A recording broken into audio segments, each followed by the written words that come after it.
मसीह यीशु के नाम में आप सबको फिर से सलाम कहता हूँ। आज खुदा के कलाम में से जो हम हवाला जात पढ़ने जा रहे हैं वो मैं आपके साथ शेयर भी किए देता हूँ ताकि हम उनको देख सकें। हिंदी और उर्दू दोनों में है। अगर आप देखना चाहें तो आप इनको देख सकते हैं। सबसे जो पहला पैसेज है जो कि हमारे लिए आज का इम्पोर्टेंट पैसेज है वो है अ, मत्ती की अंजील और उसका 18वां बाब, 18, 19 और 20वीं आयत। मत्ती की अंजील 18 बाब। इसका कॉन्टेक्स्ट ये है कि खुदा यीशु मसीह से शागिर्दों ने पूछा कि हमें बड़ा कौन है, तो खुदा यीशु मसीह ने एक बच्चे को बुलाया और बच्चे को खड़ा करके कहा कि जो इस बच्चे की मानद है ना वो आसमान में बड़ा है। मसीह इसी आयत में कहा और कहा, मैं तुमसे सच कहता हूं कि अगर तुम तौबा ना करो और बच्चों की मानद ना बनो तो आसमान की बादशाही में हरगिज दाखिल ना होगे। फिर जो एहतियात दी गई कि तुम किसी के लिए ठोकर का बायस ना बनो। अगर तुम्हारा तुम्हारा हाथ या तुम्हारे पैर जो है वो अगर तुम्हें ठोकर का बायस बने तुम्हारे लिए, तो बेहतर है कि तुम हाथ और पैर के बगैर खुदा की बादशाही में दाखिल हो जाओ। आंख अगर ठोकर दे तो आंख निकाल देना बेहतर है। इसका मतलब ये नहीं है कि तुम अपने हाथ वड़ दो। इसका मतलब है कि हम जब बॉडी ऑफ क्राइस्ट में हैं, अगर आप बॉडी ऑफ क्राइस्ट में अगर कोई बहन भाई आपके लिए ठोकर का बायस है तो उसको अपने से दूर कर देना या उससे दूर हो जाना, ये बेहतरीन हल है। हमारा जो आज का फोकस है वो है एक बड़ा ही जबरदस्त सीक्रेट। ये बड़ा जबरदस्त सीक्रेट है। आई बिलीव कि अगर आप इसको समझ आएंगे तो you will be amazingly amazingly amazingly blessed tonight. इसको जरा ध्यान से सुनिएगा, ये बहुत this is going to be very interesting. लिखा है, मैं तुमसे सच कहता हूं, 18वीं, 19वीं और 20वीं आयत से में, मैं तुमसे सच कहता हूं कि जो कुछ तुम जमीन पर बांधोगे वो आसमान पर बंधेगा और जो कुछ तुम जमीन पर खोलोगे वो आसमान पर खुलेगा। फिर मैं तुमसे कहता हूं कि अगर तुम में से दो शख्स जमीन पर किसी बात के लिए जिसे वो चाहते हो इत्तेफाक करें। क्या जी? मैं तुमसे फिर मैं तुमसे कहता हूं कि अगर तुम में से दो शख्स जमीन पर किसी बात के लिए जिसे वो चाहते हो इत्तेफाक करें तो वो मेरे बाप की तरफ से जो आसमान पर है उसके लिए हो जाएगी। क्योंकि जहां दो या तीन मेरे नाम पर इकट्ठे हैं वहां मैं उनके बीच में हूं। सो ये आम बात नहीं है। First of all you need to understand कि जब हम खुदा यीशु मसीह के प्रस्तिश के लिए उसकी इबादत के लिए इकट्ठे होते हैं तो खुदा हमारे दरमियान है। Jesus comes here, Jesus be with you. लेकिन यहां पे एक और बड़ा जबरदस्त प्रिंसिपल है। दिस इज द प्रिंसिपल कि तुम जमीन पे कोई चीज बांधते हो वो ऊपर आसमान पे बंध जाती है, जब जमीन पे खोलते हो वो ऊपर आसमान में खुल जाती है। What does it mean? मैंने अभी आज जब मेरा बेटा पीछे गुजरा मोजेस, मैंने आज जब बच्चों को समझा रहा था तो मैंने मोजेस के हाथ ऐसे पकड़ लिए दोनों, एक हाथ से। मैं कहा, आप can you move your hands? No. फिर मैंने इसके पैर भी पकड़ लिए दोनों हाथों से। हाथ और पैर पकड़ के ऐसे जब कर दिए, मैं कहा आप कहीं जा सकते हो, कुछ कर सकते हो? कहते नहीं। इसका मतलब है कि अगर मैं हाथ और पैर उसके बांध देता हूं तो मैंने उसको बांध दिया। अब बात ध्यान से सुनिएगा। मैंने अगर किसी के हाथ और पैर बांध दिए तो मैंने उसको फिजिकली बांध दिया। लेकिन खुदा के कलाम में लिखा है कि अगर तुम जमीन पर कोई चीज बांधते हो तो ऊपर आसमान में बांध दी जाती है, जमीन पर खोलते हो तो ऊपर आसमान में खोली जाती है। अब इसकी मिसाल ले लीजिए। एक टिश्यू है, फर्ज कर लीजिए। मैंने मोसेस को जब समझाया तो मोसेस थोड़ा सा डर गया इस बात को। मेरे बच्चे भी कहते हैं कि ये क्या पापा बात है। फर्ज कीजिए ये मोसेस है। अब मैंने मोसेस को जब बांधा तो मोसेस बंध गया, मैंने उसके हाथ पैर पकड़ के बांध दिए।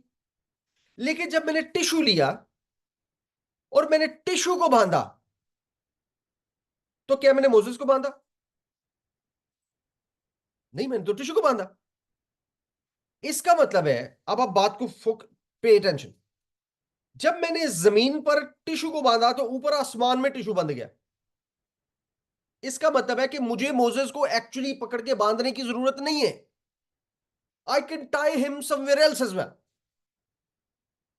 I can lose him somewhere else as well. मेरे बच्चे कहते हैं पापा ये तो विचक्राफ्ट है, ये तो जादू है। तो मैं कि बेटे ये आपको प्रिंसिपल समझना है, ये प्रिंसिपल समझना है। ये जादू में इस्तेमाल होता है। गुड़िया लेते हैं, फिर उसके बीच में सुइयां छुपोते हैं, और वो जो जिस शख्स के नाम पे वो गुड़िया होती है उस बेचारे को तकलीफ होती है। That principle is here in the Bible is well. लेकिन ये नेगेटिविटी के लिए नहीं है, ये पॉजिटिविटी के लिए है। अब विचक्राफ्ट इससे माने नहीं है। इसका मतलब है, इसका मतलब क्या है, मैं आपको आगे जाके बताता हूँ। ऐसे लगता है कि ये खुदा के कलाम में, बाय द वे, मैं जब फर्स्ट टाइम मैंने खुदा के कलाम को, ओल्ड टेस्टमेंट को पढ़ा बड़ी डिटेल में, तो मुझे ऐसे लगा कि खुदा बहुत सारे ऐसे काम भी करने के लिए कहते हैं जो देखने में ऐसे लगता है कि महज जादुई काम है। ये तो टूना तवीज करने वाले लोग शायद करते हैं। खुदा भी जनाब मूसा को कह रहे थे, क्योंकि ये प्रिंसिपल्स काम करते हैं। उसका रीजन हमें अभी आयत आगे जाके देखेंगे, उसमें नजर आएगा कि क्यों ये ऐसा होता है। ठीक है। सो मैंने कहा कि मैंने अगर जमीन पे एक चीज को, या मैंने अगर इसको कहा कि ये टिश्यू मोजेस है और मैंने टिश्यू को बांध दिया, तो मैंने एक्चुअली मोजेस को बांध दिया। पर क्या मैंने उसको फिजिकली बांधा? नहीं, मैंने उसको स्पिरिचुअली बांधा है। बात को ध्यान से सुन, मैंने उसको स्पिरिचुअली टाई कर दिया है। अब इसका ये मिसाल क्या है, ये क्यों जरूरी है? एक और आयत पे, एक और रेफरेंस पे गौर करते हैं। Let's go back. और अब आप मेरे साथ मरकज की इंजील खोल सकते हैं। मरकज की इंजील में उसके तीसरे बाब की 27वीं आयत से हम पढ़ेंगे। इसका भी मैं कॉन्टेक्स्ट आपको बता देता हूँ कि जो है यहाँ पे खुदा यीशु मसीह तमसीलें दे रहे हैं, और अपने शागिर्दों को खुदा यीशु मसीह ने 12 शागिर्द चुने हैं यहाँ पे। फिर उसके बाद जो वहाँ के लोग हैं जहाँ पे खुदा यीशु मसीह कलाम सुना रहे हैं, वो लोग उसको जो है कहते हैं कि ये शैतान की मदद से ये काम करता है। तो मैं आपके लिए थोड़ा सा पीछे से भी पढ़ देता हूँ। लिखा है कि वो घर में आया और इतने लोग फिर जमा हो गए कि वो खाना भी ना खा सके। जब उसके अजीजों ने ये सुना तो उसे पकड़ने को निकले, क्योंकि कहते थे कि वो बेखुद है। वो और फकी जो यरूशलेम से आए थे, ये कहते थे कि इसके साथ बलजबूल है, और ये भी कि वो बदरूहों के सरदार की मदद से बदरूहों को निकालता है। अब खुदा यीशु मसीह पे इल्जाम लग रहा है यहाँ पे, इस आयत में खुदा यीशु मसीह पे इल्जाम लग रहा है कि ये बदरूहों की मदद से बदरूहें निकालता है। ठीक है। अब और खुदा यीशु मसीह क्या इसके बारे में फिर कहते हैं? वो उनके पास वो उनको पास बुलाकर उनसे तमसीलों में कहने लगा। कौन कहने लगा? खुदा यीशु मसीह कह रहे हैं कि शैतान को शैतान किस तरह निकाल सकता है, और अगर किसी सल्तनत में फूट पड़ जाए तो वो सल्तनत कायम नहीं रह सकती, और अगर किसी घर में फूट पड़ जाए तो वो घर कायम ना रह सकेगा। और अगर शैतान अपना ही मुखालिफ होकर अपने में फूट डाले तो कायम नहीं रह सकता, बल्कि उसका खातिमा हो जाएगा। लेकिन ये तीन चंद चंद कायदे हैं जो मैं आपको फोकस करा रहा हूं। लेकिन कोई आदमी किसी जोरावर के घर में घुसकर उसके असबाब को, यानी उसके माल को लूट नहीं सकता जब तक वो पहले उस जोरावर को ना बांध ले, तब उसका घर लूट लेगा। ठीक है। ये आयत बड़ी जरूरी है, इसको गौर कीजिए। हमने पिछले वर्ष में हमने क्या देखा कि उसने कहा कि मैं तुमसे सच कहता हूं कि जो कुछ तुम जमीन पर बांधोगे वो आसमान पर बंधेगा, और जो कुछ तुम जमीन पर खोलोगे वो आसमान पर खुलेगा। फिर मैं तुमसे ये कहता हूं कि अगर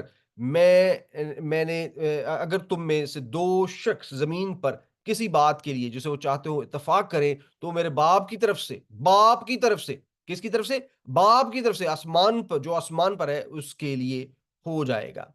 अब यहां पे हमने गौर किया कि बांधना जो है, अगर ये खुदा यीशु मसीह की तमसील है। वो कहता है कि किसी ताकतवर आदमी के घर पे जाके अगर आपने उसको माल लूटना है तो उससे पहले उसको बांधना है, टाई करना है और खोलना है। अगर जमीन पे कोई चीज खोल दोगे तो वो खुल जाएगी। आप मेरी बात को समझ पाए? अब इसका हम माने देखते हैं कि इसके माने क्या हैं। फिजिकली बांधने की बात नहीं हो रही, फिजिकली खोलने की बात नहीं हो रही, टिश्यू बांध रही है, टिश्यू खोलने की बात नहीं हो रही, मेरे बेटे को बांध रही है, मेरे बेटे को खोलने की बात नहीं हो रही।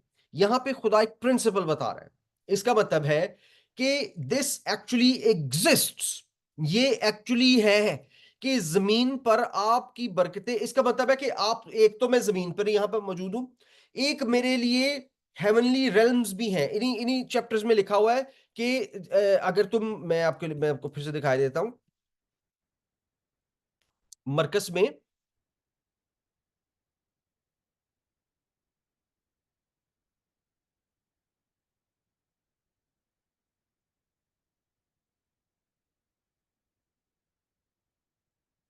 अ, वो रेफरेंस शायद मुझे यहाँ पे नहीं नहीं मिल सकेगा, लेकिन मैं आपको बता दूं, वहां पे खुदा के कलाम में लिखा हुआ है कि तुम अगर किसी छोटे के साथ ज्यादती करते हो, तुम अगर, सॉरी, यहाँ पे कि तुम अगर किसी छोटे के साथ ज्यादती करते हो, तो उसके फरिश्ते खुदावंद के हुजूर खड़े हैं।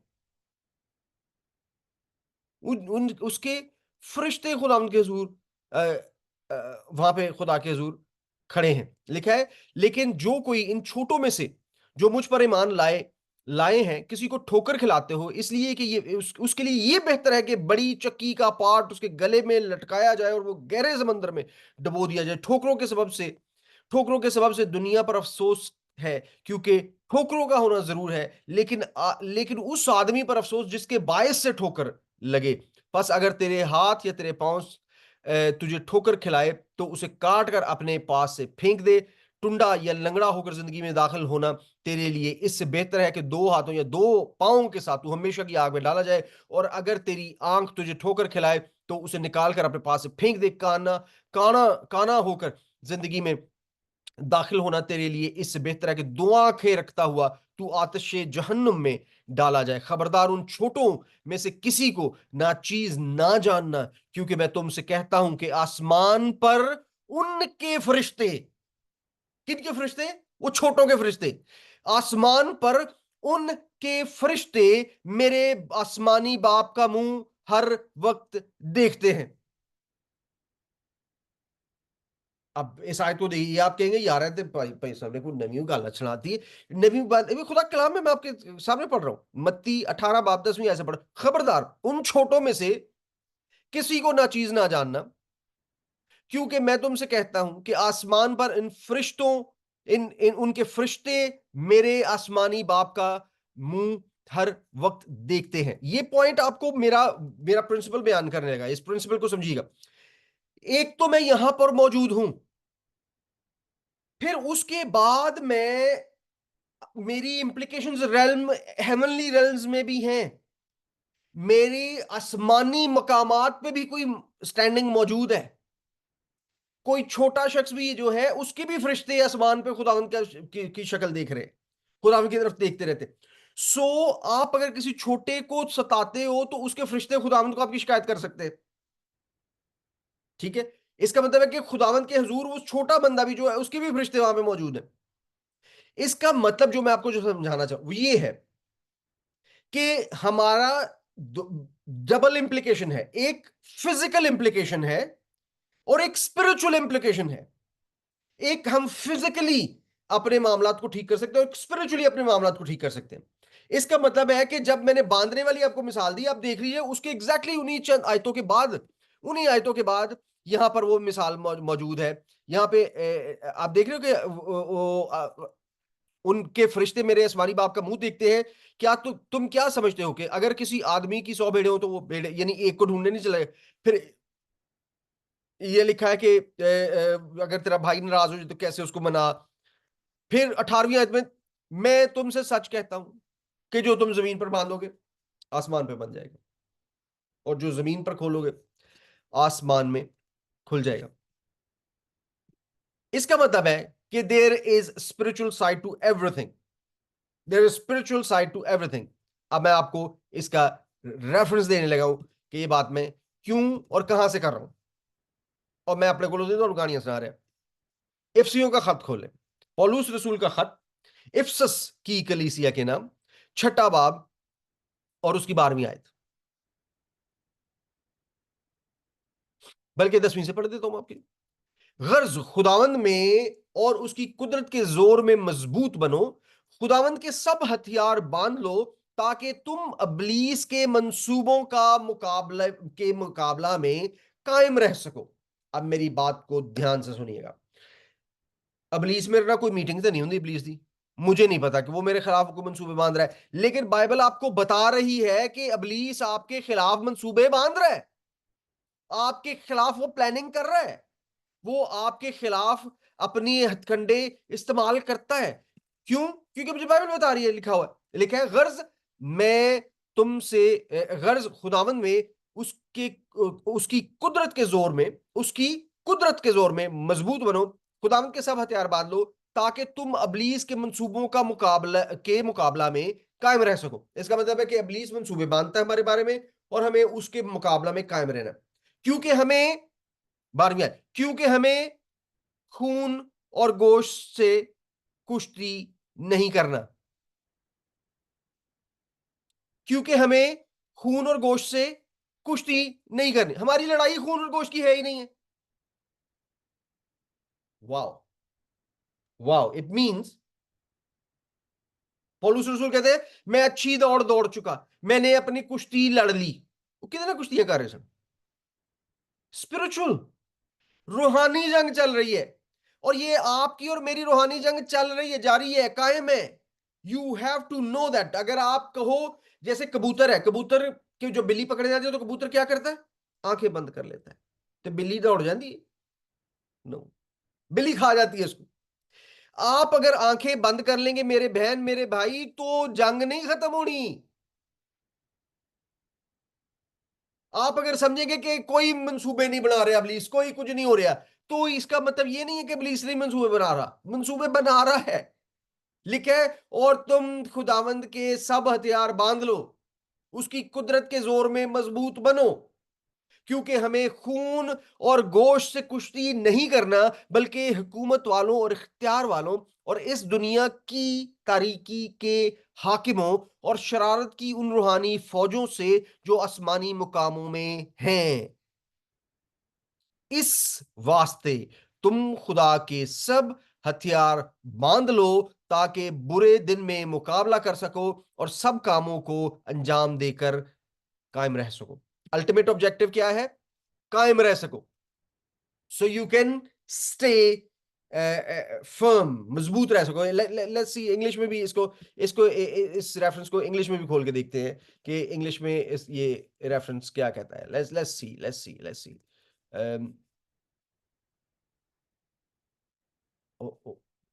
Efficiency.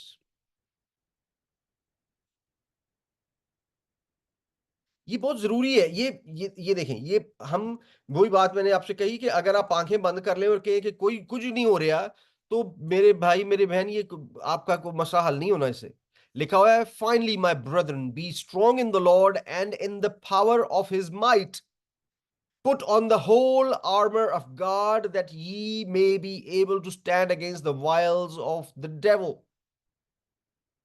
You may stand against, stand firm, कायम रह सको। 13वीं आयत में लिखा हुआ है, wherefore take unto you the whole armor of God that ye may be able to withstand in the evil day, and having done all to stand।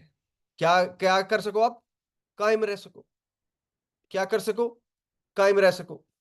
सो ये बड़ा जरूरी है हम इस बात को समझें कि हमें खुदा में कायम रहना है। शैतान हमारे खिलाफ मंसूबे बांध रहा है, और इस यहां पे जो शैतान हमारे खिलाफ मंसूबे बांध रहा है ताकि हमें डे ऑफ एडवर्सिटी में, हमारी कमजोरी के दिन में, हमारी मुश्किल के दिन में वो हमें पकड़ सके। और खुदा का कलाम हमें क्या बता रहा है कि तुम जमीन पर जो चीज बांधोगे मैं ऊपर आसमान में बांध दूंगा, तुम जमीन पे जो खोलोगे मैं ऊपर आसमान में खोल दूंगा।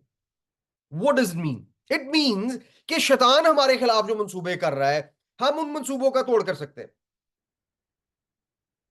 मैं आपको इसकी मिसाल दिए देता हम अभी हॉलिडे में, we are in holiday home in Lake District. खुदा उनकी बड़ी खूबसूरत धरती है और ये इंतहाई खूबसूरत इलाका है, one of my my favourite in in England. और हम यहाँ पे बहुत इंजॉय करते हैं, हर साल आते हैं। सो इस साल हमने प्लान किया था कि हम आयरलैंड जाएं, लेकिन वो मंसूबा कामयाब नहीं हो सका, कैंसिल हो गया। अच्छा जी, मंसूबा कैंसिल हो गया। फिर हॉलीडे इसका, यहां आने का हॉलीडे का प्लान लिटरली यहां आने से 3 दिन पहले बना। लेट्स गो, क्योंकि I was working very much, ये हमारा बिजी पीरियड होता है बिजनेस के हवाले से। So I was very busy, I did not have time. तो मैंने कहा चलो हम यहाँ पे बात कर लेते हैं। अब आज सुबह मेरी बेगम मुझसे ये बात कर रही, कहती कि कुछ कुछ ऐसे है जैसे समथिंग इज स्टॉपिंग अस, कुछ कुछ कुछ हो रहा है, कुछ ठीक नहीं लग रहा। मैं कहा बिल्कुल यू राइट, क्योंकि हमने आयरलैंड जाने का प्रोग्राम बनाया और हमने सातों ने जाना था, मॉम एंड डैड ने भी जाना था, अम्मी अबू ने भी हमारे साथ जाना था, लेकिन वो नहीं मंसूबा तोड़ चढ़ सके। हालांकि मैंने हॉलिडे होम बुक किया हुआ था वहां पे। हमने आयरलैंड में on on the border of northern Ireland and Republic of Ireland में हमने बड़ा खूबसूरत घर बुक किया हुआ था। नहीं मुकम्मल हो सका मंसूबा। फिर उसके बाद ये जब हुआ, हम घर से निकले, लंदन से हम निकले, 1 मिनट दूर दुकान पे एक पे रुकना था, वहां पे मेरी बेगम अंदर कुछ लेने गई, बाहर निकली and she fail very badly, और स्लिप होके वो गिरी, बहुत ज्यादा चोट लग सकती थी, लेकिन खुदा का शुक्र है नहीं लगी, बचत होगी। हाथ में थोड़े से स्क्रैचेस आए, थोड़ा हिप पे लगी चोट, लेकिन खुदा ने बचत की। फिर हम माँ बाप को मिलने गए, उन्होंने माँ बाप ने दुआ दी कि हमें रुखसत किया कि जाओ बेटे एंजॉय करें। हम लंदन से निकले हैं और मेरी गाड़ी का शीशा जो है, मैंने अपनी गाड़ी के शीशों के ऊपर एक्स्ट्रा मिरर्स लगाए हुए हैं, शीशा उड़ गया। तो सार मुझे कहती है हम अभी भी रुक जाए। मैं नो, नो, बिल्कुल नहीं। क्यों? मुझे कहती है कि नहीं ये मुझे ऐसे लग रहा है। मैं कि कुछ नहीं हो रहा, let me tell you something, let me give you a scripture and all of you my brothers and sisters as well. हमारी लड़ाई खून और गोश्त की नहीं है, हमारी लड़ाई खून और गोश्त की नहीं है। मैं आपको बता रहा हूं कि ये लड़ाई हमारी स्पिरिचुअल है, हवा की अमलदारी के हाकिमों के साथ है। ये जैसे मैंने यहां पे पढ़ा, क्या लिखा हुआ है कि क्योंकि हमें खून और गोश्त से कुश्ती नहीं करना, बल्कि बल्कि हुकूमत वालों और इख्तियार वालों और इस दुनिया की तारीकी, इस दुनिया में एक डार्कनेस है, उस डार्कनेस के हाकिम है, और शरारत की उन रूहानी फौजों से जो आसमानी मुकामों में रहती हैं। यहां पे नहीं, आसमानी मुकामों में रहती, इन दी हेवनली realms, वो हेवनली realms में रहती हैं। वहां पे वो हमारे लिए, इंग्लिश में लिखा है for we wrestle not against, ये वाली वर्ड्स को देखिएगा, लिखा है for we wrestle not against blood and flesh and blood, but against the principalities, against powers, against the rulers of the darkness of this world, against spiritual wickedness in high places, in high places। इसका मतलब है कि रूहानी मामलात में कुछ और हो रहा है है ना। लेकिन मैं आपको बताऊं कि मैंने मैंने अपनी बेगम को क्या स्क्रिप्चर दिया। मैंने कहा बिकॉज खुदा यीशु मसीह के पास, खुदा यीशु मसीह के पास जब शैतान आया था उसको आजमाने के लिए, तो कितनी दफा शैतान ने आजमाया? हमें ना लगता है कि 3 दफा आजमाया, चलो जितनी भी दफा आजमाया, खुदा यीशु मसीह का एक ही तरीका था, एक ही पैटर्न था। शैतान आता था और खुदा यीशु मसीह को आजमाता है, कहता है कि तू ये कर, ये कर, ये कर, और तीनों दफा खुदा यीशु मसीह क्या कहते हैं? ही यूजेस स्क्रिप्चर, खुदा उनके कलाम का इस्तेमाल करते हैं। So always use scripture. So मैंने भी, जब मेरी बेगम ने मुझे कहा कि कुछ ऐसे तो नहीं कि हमें नहीं जाना चाहिए, मैं कि बिल्कुल नहीं जाना चाहिए, late me give you scripture my darling. And और मैंने क्या स्क्रिप्चर दिया? रोमियो 8:28, मैं आपके लिए पढ़े देता हूं। लिखा है और हमको मालूम है, for we know, for we know, हमें मालूम है कि सब चीजें मिलकर खुदा से मोहब्बत रखने वालों के लिए भलाई पैदा करती हैं। खुदा से मोहब्बत रखने वालों की क्या पैदा करती हैं? भलाई पैदा, यानी उनके लिए जो खुदा के इरादा के मुआफिक बुलाए गए हैं। कि अगर if you're called yo everything, कुछ भी हो रहा है जिंदगी में, आपको बहुत सारी नेगेटिविटीज देखने को मिलेगी, बहुत सी नाकामियां देखने को मिलेगी, बहुत सारी परेशानियां देखने को मिलेंगी, मुश्किलात देखने को मिलेंगी, but always believe that everything works for the betterment of those who trust in the Lord. जो खुदावंद में भरोसा रखते हैं उनके लिए क्या होता है, ये सब चीजें मिलकर क्या करती हैं, भलाई पैदा करती हैं। ये सब चीजें मिलकर ईमान रखने वालों के लिए क्या करती हैं जी, भलाई पैदा करती हैं। इसको मैं आपके लिए यहां पे भी इंग्लिश में भी आपको दिखाता हूं।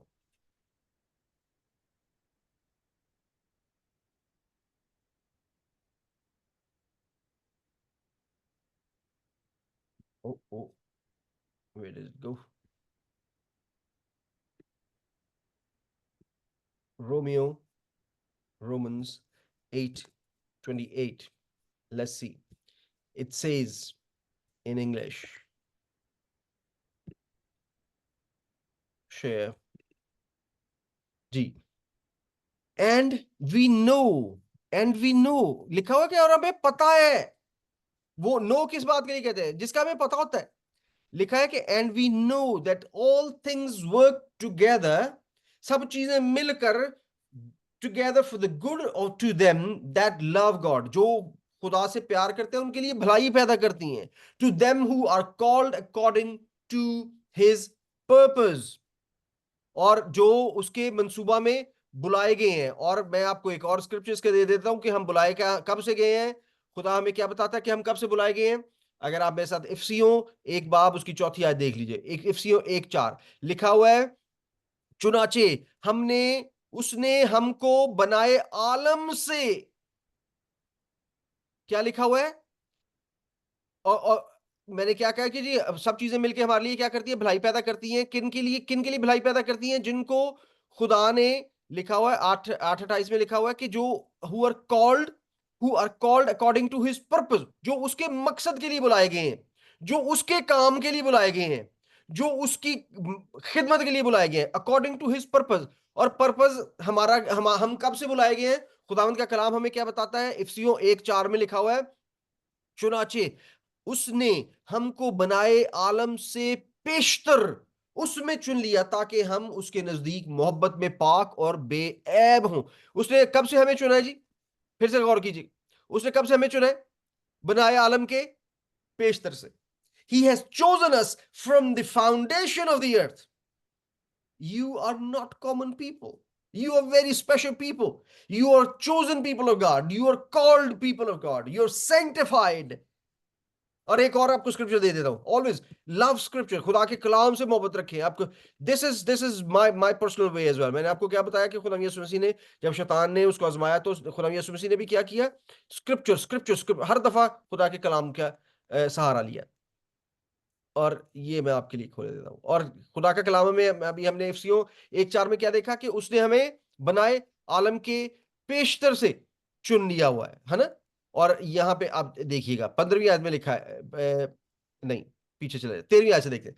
क्योंकि लिखा है 13वीं आयत में क्या लिखा है, हिंदी और उर्दू थोड़ा सा ऊपर नीचे है, क्योंकि मेरे दिल को तू ही ने बनाया, मेरी माँ के पेट में तू ही ने मुझे सूरत बख्शी। वाह, क्योंकि मेरे दिल को तू ही ने बनाया, मेरी मां के पेट में तू ही ने मुझे सूरत बख्शी। मैं तेरा शुक्र करूंगा क्योंकि मैं अजीबो गरीब तौर से बना हूं, तेरे काम हैरत अंगेज है, मेरा दिल इसे खूब जानता है। जब मैं पोशीदगी में बन रहा था और जमीन के असफल में अजीब तौर से मुरतब हो रहा था, तो मेरा कल्ब तुझसे छिपा न था। तेरी आंखों ने मेरे बेतरतीब मादा को देखा, और जो अयाम मेरे लिए लिखे थे वो सब तेरी किताबें हयात में लिखे थे, जबकि एक भी वजूद में ना आया था, एक दिन भी नहीं हुआ था, भी मैं पैदा भी नहीं हुआ था। और खुदावंद का कलाम हमें क्या कहता है कि उसने मेरे बारे में सब कुछ लिख रखा है, उसने मुझे जान रखा है, वो मेरे दिल को जानता है, उसने मेरे दिल को देखा है।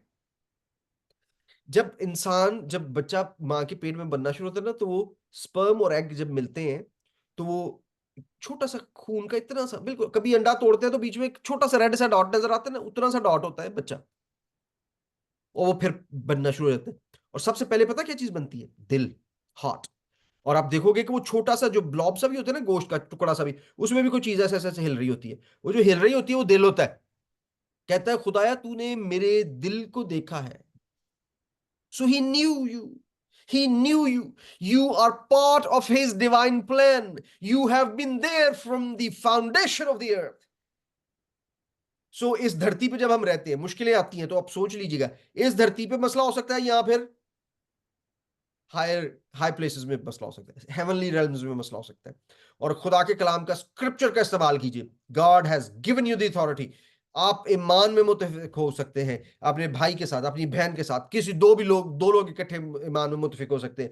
मियाँ बीवी हो सकते हैं, दोस्त हो सकते हैं, बहन भाई हो सकते हैं, आपके प्रेयर फेलोज हो सकते हैं। दुआ में मुत्तफिक होकर किसी चीज को आप जमीन पे जो बांध देंगे ऊपर आसमान में बन जाएगी, जिसको जमीन पे खोल देंगे ऊपर आसमान में खुल जाएगी। That is the authority, that is the authority God has given you. Isn't that amazing? Isn't that just amazing? शैतान हेवनली जगहों पे बैठ के, उसके चेले, हवा की हमलदारी के हाकिम, हमें यूं बांधने की कोशिश करते हैं। वो हेवनली रन में हमें बांधते हैं, और आपने यहां पे बैठ के हेवनली रन में जाके इसको खोल देना। और कहते हैं, खुदा का कलाम कहता है कि जो तुम जमीन पर खोल दोगे मैं ऊपर आसमान में खोल दूंगा, जो तुम जमीन पे बांधोगे मैं ऊपर आसमान में बांध। शैतान की कुव्वतों को, उसकी ताकतों को, उसकी पावर्स को, उसकी अथॉरिटी को, जो आपके आपके खानदान के खिलाफ, आपकी स्पिरिचुअल लाइफ के खिलाफ, आपकी फैमिली लाइफ के खिलाफ, आपके फाइनेंशियल रिसोर्सेज की तरफ, आपकी ब्लेसिंग्स की तरफ, आपकी कॉलिंग की तरफ जो भी चीज उठे, उसे बांध दे। यीशु के नाम में बांध दे, यीशु के नाम में बांध दे, वो ऊपर आसमानों में बन जाएगी। और अगर आपके लिए किसी ने आपकी बरकतों को, आपकी फाइनेंसेस को, आपकी खुशियों को, आपके सुकून को, आपकी किसी भी चीज को ऊपर आसमान में बांधा है, तो खुदा से कहें, खुदाया मैं उसे खोलता हूं। Lord I open it, and with the authority and the power that God has given you. तो मरकस की अंजील में क्या लिखा है, जब तुम खुदा से दुआ करो तो इस ईमान से करो कि जो कुछ तुमने मांगा वो तुम्हें दे दिया। So make sure you understand this principle. This is a very, very, very important principle. And I feel so bad. हमारे इतने मसीही, इतने ज्यादा Christian, they live a very miserable life. They live an absolutely miserable life just because they do not know that. उनको इन principles का, इन वादों का, इन कस्मों का, खुदा की इन बरकतों का पता नहीं है। इंग्लिश में एक फ्रेज है, उसे कहते हैं, ignorance of law is not an excuse, if you don't know that's your fault. England में आके बहुत सारे लोग पुठे सीधे काम करके बाद जो कानून, जो अदालत जाने देते, कहते वो सर मुझे पता नहीं था, मैं तो कुछ। Ignorance of law is not an excuse. आपको अगर खुदा के कलाम में, खुदा के वादों में आपके लिए क्या लिखा हुआ है, अगर आपको नहीं पता तो वो आपका कसूर है, खुदा का कसूर नहीं है। You have to familiarize yourself. You have to read about it. You have to spend time with the Lord. और मैं उम्मीद करता हूं कि आज के इस सरमन से, आज के इस मैसेज से खुदा आपके लिए बहुत से नए दर खोल देगा। You would be able to know your standing. You would be able to know that God has blessed you. God has given you an amazing authority and power. God bless you, and stay in shalom of our Lord. Amen. God bless you.